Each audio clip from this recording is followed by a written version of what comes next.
Hello everyone, welcome to today's episode of Farmer Insights. My name is Akaba Boston and I'm hanging out with an amazing personality in person of Dr. Ohemu. Good day, Ma. You're welcome to our show. You're welcome to today's episode of Farmer Insights. Good morning. I'm happy to be here. We're happy to have you, Ma. How is Dr. Ohemu doing? I'm doing good. Just good. Yeah. How is Nigeria treating you? Not bad. Not bad. Yes. So, okay, we should just take not bad. Yeah. You don't want to tell us like other tips of how you are shining, because not everybody is smiling now. It's the glory of God. Not everybody. Because when you trust God, in whatever situation, He will always make a way for you. And trusting Him, because we know that the Bible tells us that all things work together for good to them that love Him. I think once we have an open mind and trusting God, that God will take care of you. No matter how difficult the situation is, everything will be fine. But sometimes it feels very difficult, especially in this country. It is very difficult. Yes. Sometimes you think that you said you talk about God. No, don't not everybody believe in God, but I feel like there are times also where you pray and keep praying, but that silent times of God can actually be very difficult, where you don't get answers and then nothing is going on. So you just have to keep your hopes high and then believe that God is still there and He can do something. Yeah, that's true. So going to the business of the day now. See, Dr. Ohemu, as a doctor of pharmacognosy, can you share your thoughts on the current state of natural products research and its application in modern pharmacy? Okay. Modern medicine. The current trend of natural product research right now, especially in Nigeria and Africa, is that we have been able to identify many plants, more plants. Before now, we had those plants being used by the locals, but we actually didn't have a lot of, correct identification of these plants. But recently, we have many more plants that have been identified, properly identified. And then we also have a lot of scientific evidences for these plants. Those are some of the issues people had previously with natural product research, is that there were no scientific evidences to back up the claims by the local people, even though these things were active against one disease or the other. So right now, the recent trend is that we have been able to identify many more plants. These plants, scientific evidences we have been able to provide more scientific evidences. And thirdly, standardization too. There has been an increase on standardization of this natural product, which is also an issue with people accepting and using natural products. So standardization has increased. We have a lot of packaging of natural products now that are even available in pharmacies. So those are the recent trend. And of course, this is making it possible for us to easily, integrate natural products into modern medicine, because it's been standardized. We have scientific evidences for it, and those are the trends or ways through which countries like China, India, Japan were able to incorporate natural products into their normal healthcare system. Thank you, ma'am. So, like when you started pharmacy school, was it like, what actually made you to say, okay, when and what actually made you to say, okay, is pharmacognosy or not? I want to do. Okay. Actually, that inspiration came or started during my project work, my undergraduate project work. I actually carried out my undergraduate project work at Department of Pharmaceutical Chemistry under Professor Alemika, who is a professor of natural products. So that experience was wonderful for me. Wonderful in the sense that we were being taught a lot of these things in class, but I was able to practicalize it. I worked with ginger. We actually tested for the cytotoxicity effect of ginger, that's anti-cancer potential. And we were able to get the ginger extract into different components. I was able to use an automated chromatographic system. You could just separate them easily.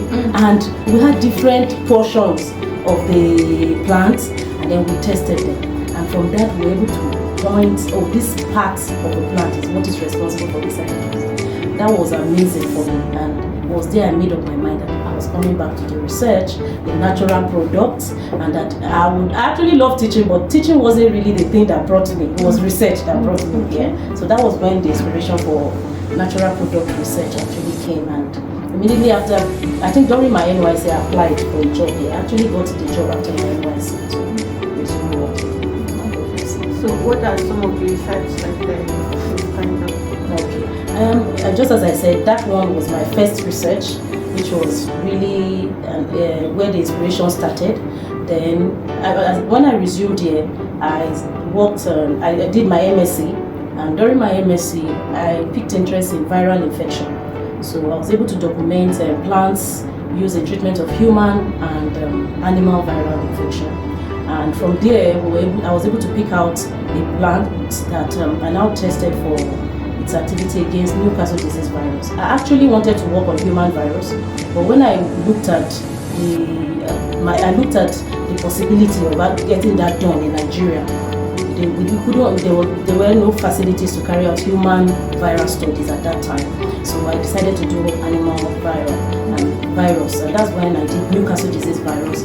That was an interesting one because Newcastle disease too is a serious problem for the poultry industry, and if we could find a solution to that problem, that would also solve a lot of problem in that area. So I actually did that in my MSc, started it and continued in my PhD. So my PhD was a continuation of what I did in my MSc, and at that point we were able to actually characterize and point out the compound that was responsible for that activity. So my area is actually infectious diseases, viral, which I did for my PhD work, and currently I'm doing antimicrobial resistance, antibacterial resistance to be specific. So mainly antimicrobial studies. That's very incredible. Good work. So you are, should I say, a God person, somebody that believes in God? Because though I don't go to your church, but I have friends who go and they say, I see Dr. Ohemu doing this and that. So how are you able to integrate? Because we know that in the field of pharmacognosy, there are some things that we believe that even in the field, like they will tell you that from our forefathers, they came and met it like that. So how are you able to integrate your belief in God and then pharmacognosy? Okay. For me, as a pharmacognosist, I think it's very easy to be able to incorporate God into what we're doing. Why? Because we are using nature as a source of healing, So it's easy, and when you talk of nature, you can never talk of nature without talking of God. Yes. God is the author and the source of everything natural. So for a pharmacognosy, it's easier for you to incorporate God into what you are doing because you are working with nature. And I think there's a verse in the Bible, I think Ezekiel 47 verse 12, that says, God said that these fruits are for food and the leaves are for the healing, for your healing. So from there, you can see that even the whole idea of pharmacognosy came from God, So it's something that you cannot take God out of it. And when you work with God, you find out that God actually gives you the ideas. He's the one that made it, and He gives you the ideas. We know of so many scientists in the world who had made renowned, who had brought out great solutions to world problems. And if you check some of them, you find out that they were people of faith. And when you find out from them, find out that they got their inspiration from God. So even in pharmacognosy, God can guide you, especially as you work with plants, work with other natural resources as a source to healing. God can help you to be able to, identify which one can help in what disease, one disease or the other. So that's how I think I've been incorporating God. I look at Him as the source of the whole process of pharmacognosy. So that makes me to actually depend on Him to guide me. Okay, thank you very much. Okay, ma'am. I know you have said it before, but for the sake of this interview, I will adjust again. So you are very outspoken, and then if you're talking even in class, you know that this is not somebody who is just teaching. This is somebody who has this public speaking like in them and stuff. So can you share some of your experiences, whether how you started, your challenges, and then how you're able to achieve it in this point? Okay. Just public speaking or speaking, just as I actually started in church. I remember then when I finished secondary school, and one day my pastor just met me, although not a very big church. He met me and said, I want you to take my group study on Wednesday. And we had big people in that church. We had doctors and lecturers and, big people, educated people. And I was like, why me? But actually that was the beginning for me.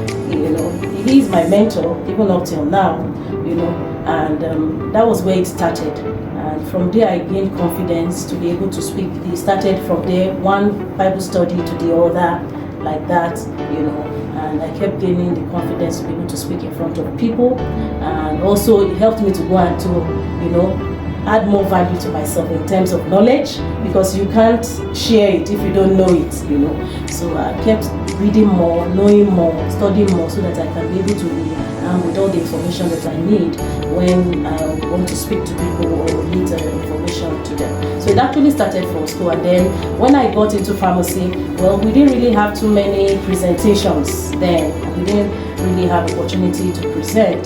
But when after pharmacy school, during my internship, we had all these routine seminars, and that also helped me, sharpened me, especially in the area of pharmacy. And then, of course, when I became a lecturer, I had to always speak. I had to always stand before people to talk, and that's how I kept getting better. That's incredible. So does that confidence come from, let's say, knowing actually what you're talking about? Because if you don't really know what you're talking about, like looking at what you said, when they give you the first assignment, they were big people, you expect that these are intelligent people who can tell you that what you're saying is wrong. So you need to go and get your facts right before you come, and then have the confidence to meet it. That's very incredible. So as a person who has studied pharmacology in the society, there are a lot of things happening, especially with the high increase of price of drugs. People just take this one, take the other one, mix it and say it's a malaria drug, let me just take it. So what do you think people can do, or what do you think people like you who is living like in the neighborhood of all these people that are in that act can do in order to reduce some of these things, telling them that yes, we know these leaves are very important and they can heal, but then there is something we can do, because some of them are toxic, some of them have to undergo some things, and then not all the parts of the plants is medicinal. So what can you actually do in order to cope that particular thing? I think the main thing is education. Once they say my people perish for lack of knowledge, so it's education. As a pharmacognosist, everywhere I go, I tend to educate people on the proper use of plants. Just as you said, some of them are toxic, and even I think in either 400 level we talk about herb interaction, herb food interaction. If you are not a scientist, you might not have that knowledge. So everywhere I go, in my church, I've done several outreaches or presentations on healthy living in my church. I've done, I think, one in my community. I had to talk about, and then of course we're even among medical people. I think I had one online, I think 2 Saturdays ago, kidney health, and the importance of fruits and food and herbs in helping kidney health. So it's education. Just last week Saturday, I took my daughter to make her hair, and they were talking about some plants, and something came up about kidney. And I started telling them about the seminar I gave and educated them. In fact, they took the slide because they said they knew the plants, So I told them, so I educated them. I said, but when you get the plants, you need to bring it. Let me be sure that it's a plant before you use it. So it's education. We need to keep educating people, especially as you said, a lot of people cannot afford drugs now because of the inflation rates, the problem of our economy.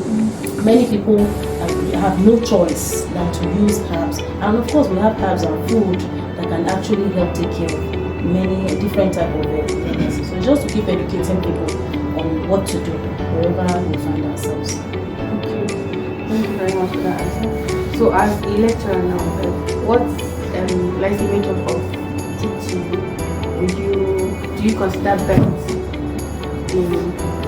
in conveying message to the students so that they will understand better? Before now, I was using the teacher-centered approach.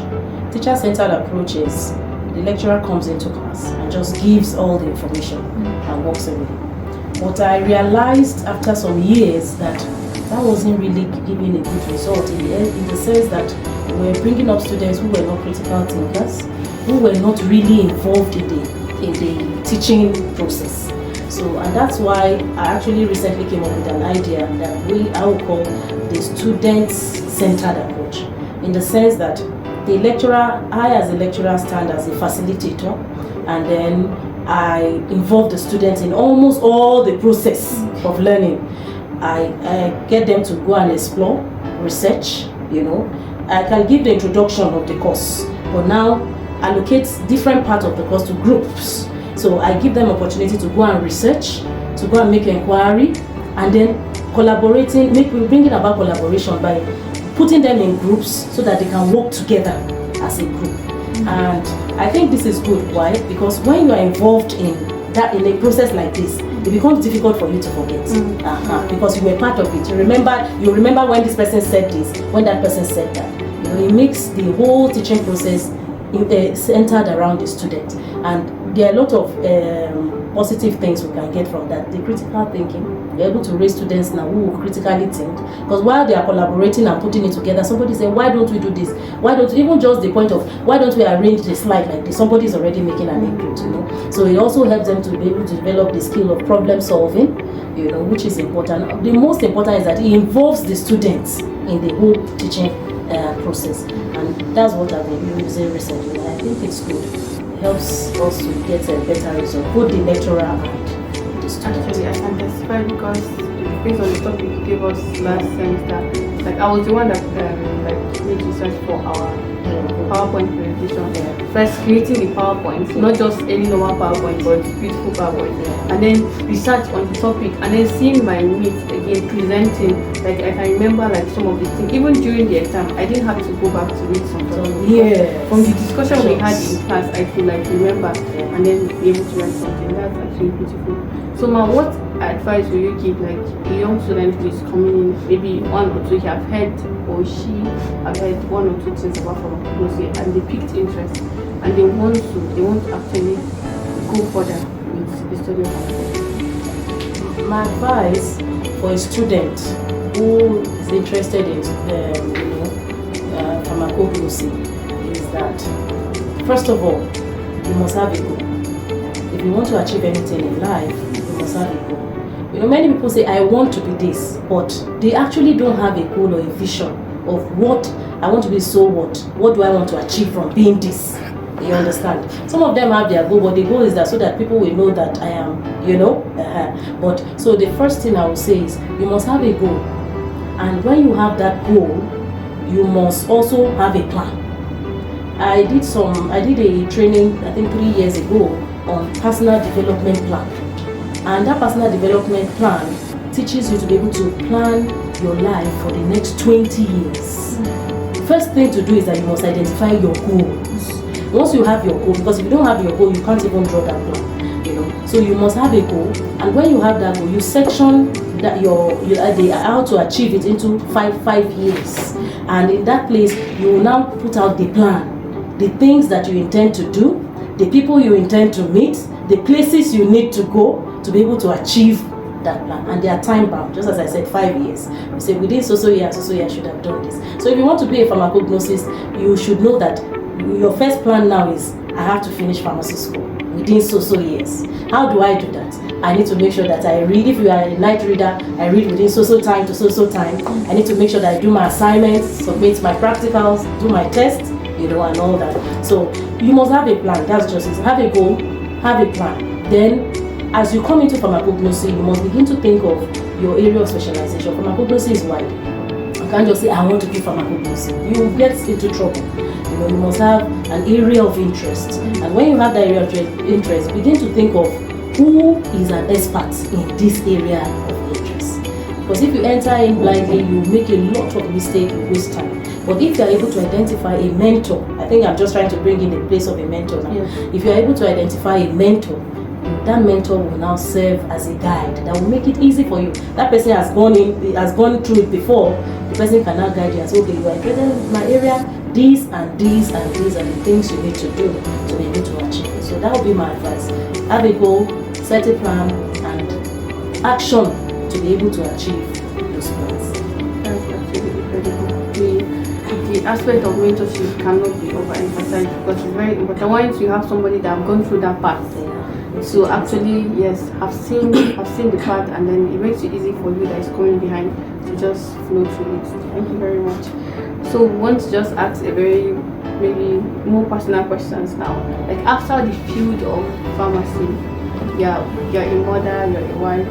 We just want to know, like, do you have any passion in anything like outside the field of pharmacy? Okay.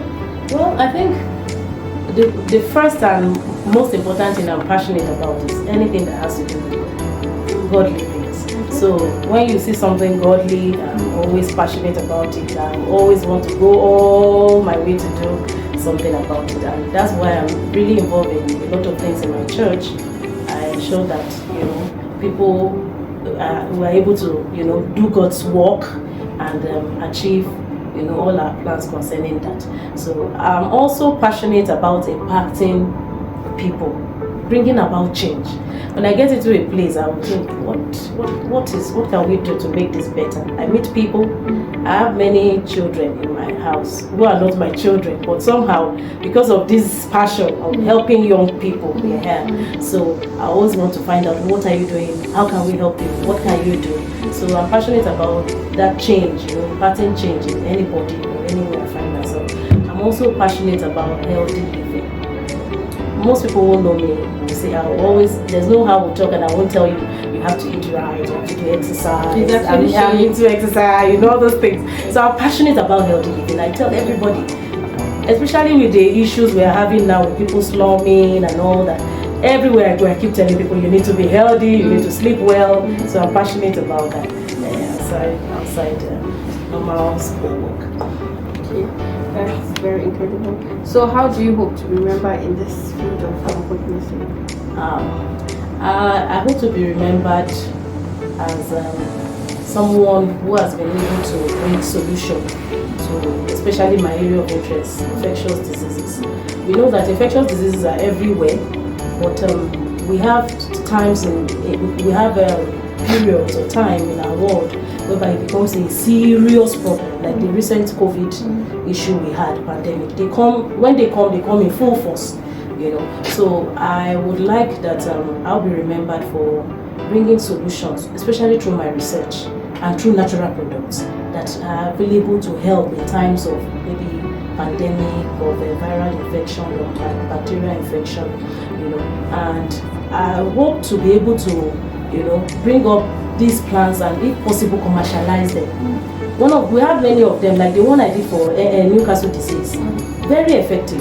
But we need funding to commercialize. So I hope that before I retire, before I leave here, I should be able to at least enter commercialization of natural products. And when we're able to do that, I know that nobody will forget me because of that. At least anytime they use my product, they should be able to remember that, oh, this person actually did this one. So just to make sure that everybody lives healthy. I think that's the essence, that our world lives healthy and we're able to use natural products, indigenous plants around us to be able to stay healthy. Okay. Still in this category, just like I mentioned, you are a God person and at the same time you're a family person, and you're also passionate about other people. So how are you able to cope with making this balance, making the pharmacy aspect balance, making the home, church, everything put together?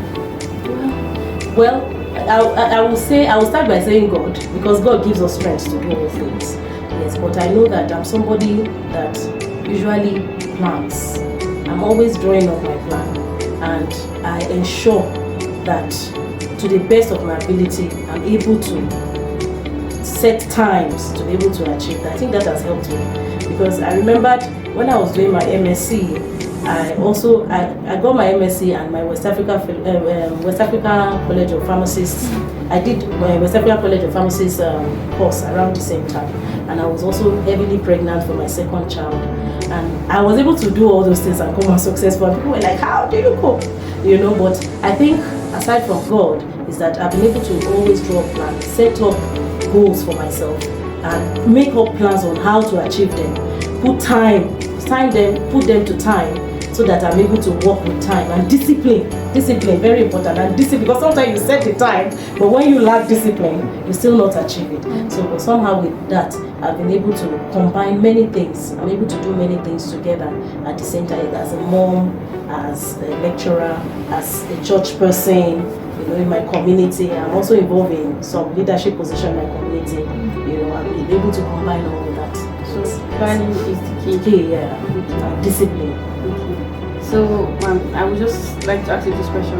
Most times if I meet career women, because there's this fear, there's this statement, like say that to learn from an overcomer.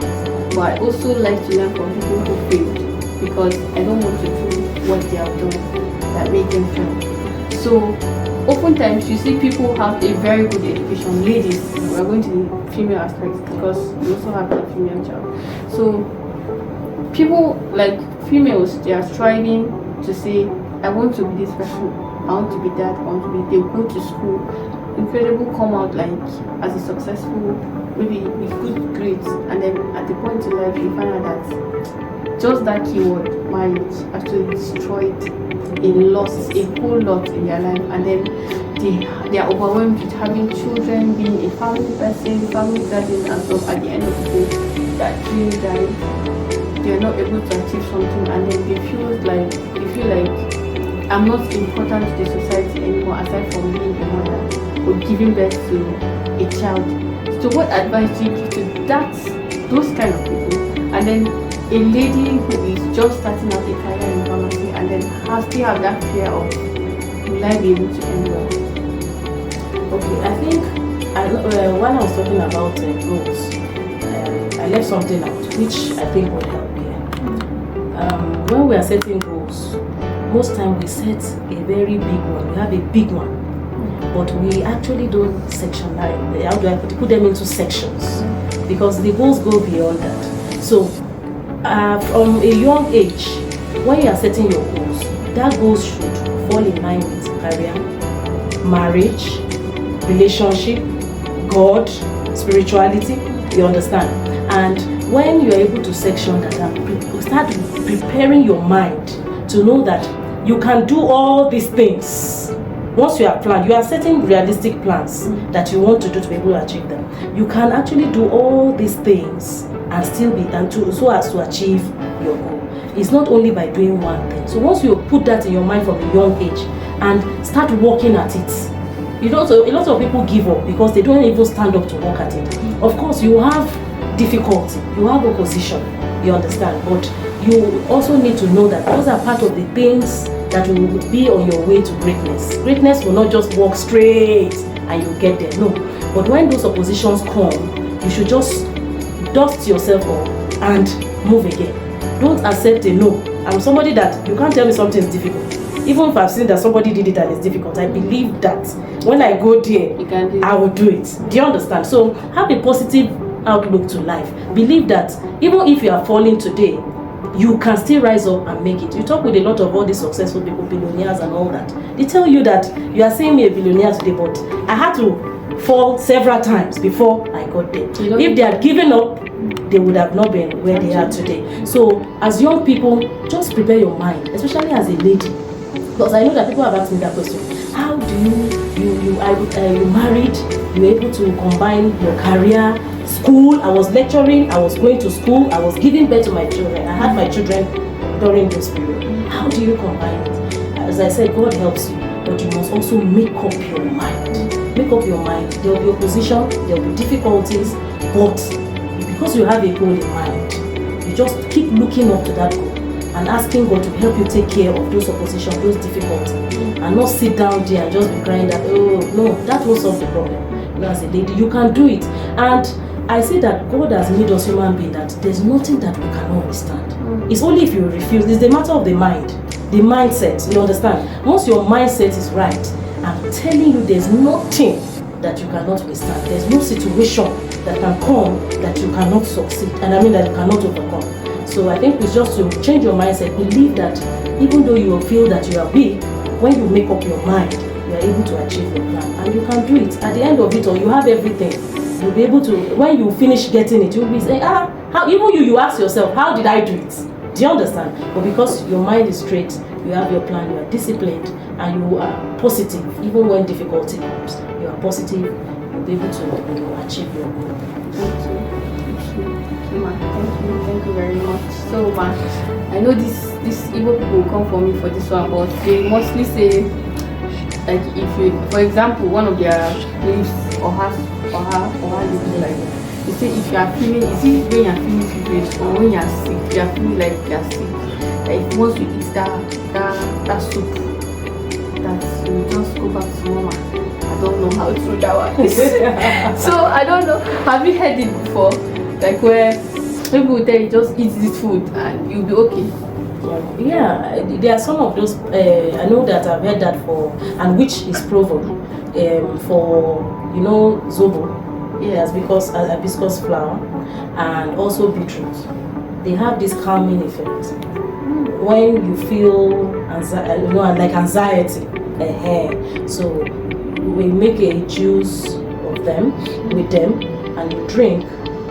You feel calm, you feel relaxed. So there are actually plants that have that. Some of them are, the mechanism of action, like maybe anti-anxiety, you understand?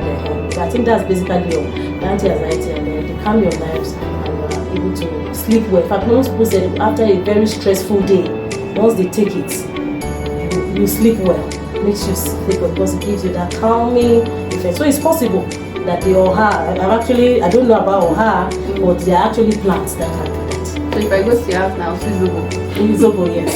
Zobo. I take more of beetroot anyway, okay. But of course once in a while. But there was one time that Dr. Kadiri said something about zobo having like toxicity.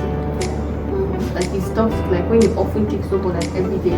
But he also mentioned that because why we don't experience it like here, because most of the ones we drink they are very diluted and then maybe mixed with other things. Yes. That's why. So, but okay, so how often should we? No, for zobo, you see, everything is moderation.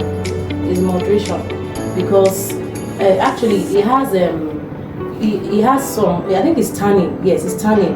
That when in excess, it can actually cause, I think, hemolysis also. So the essence is that you take it in moderation. Zobo is not a food that you now take morning, afternoon, evening, morning, afternoon, evening. No, if you take in moderation, you wouldn't have that issue. When we did, I think we did teratogen and we did some of those things. You see, even some of the normal plants that we have, the solanium, like the Irish potato, you saw that when we were studying them, we saw that some of them have some of those things that could be teratogenic, but they can only be teratogenic when taken at certain concentration, which of course you even get tired. You can't eat to that large amount that will be able to cause that toxic effect. So it's just moderation in everything you take, whether food or drink or anything, there should be moderation. Okay, well, thank you very much for having us. Thank you for having me. It has been very insightful, and even me that was interviewed, I enjoyed myself. You have educated me a lot in various aspects. Thank you very much. I hope you shared with your friends too, to spread the word, especially in church, to spread the word. We're going to post a video on our faculty YouTube channel. There's going to be there. Your grandchildren will see it. Your great grandchildren will see it. So thank you very much, ma'am.